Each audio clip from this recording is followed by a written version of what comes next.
Sbisega qua, sbisega là, cosa mai sarà? Ciao, mi sai dire cosa vuol dire sbisegar? No. Non lo so. Sbisegar.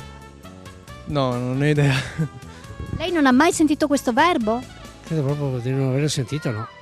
Giorgio, che è mio figlio che forse sa più veneziano di me, sbisegar cosa vuol dire, Giorgio? Non lo sa. Mi spiace.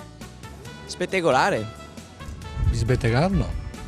Non so, sorridere tipo solletico, una roba come ridicola, non so. Sarà da ciondolare come sto facendo io adesso. Investigare, curiosare, non so, una cosa del genere. Cercare qualcosa, ecco, non so, di restare, roba del genere, ecco, penso. Guardare, più o meno. Guardare, spulciare. Ad esempio aprire una scatola, non lo so. Aprire i piselli, quella roba lì, può essere, sì. Lei mi sa dire cosa vuol dire sbisegar? Grattarsi. Grattarsi.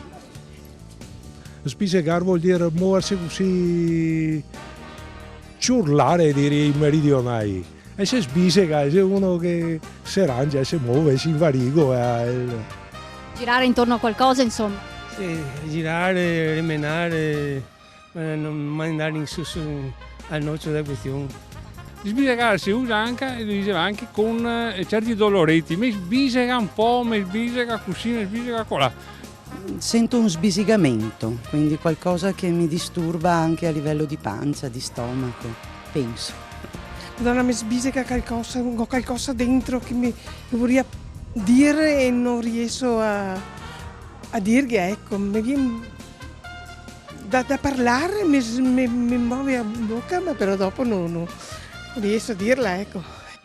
Non so, tipo anche quando uno c'è qualche voglia, mi sbisega, cioè una cosa del genere, però adesso non saprei esattamente come tradurlo in italiano, però tipo grattare, solleticare, pizzicare, qualcosa del genere, penso. Mi raccomando, mantenete la calma quando sentite sbisegar dappertutto. Potreste fare qualcosa di sconsiderato. Ci vediamo domani per la seconda parte della rubrica.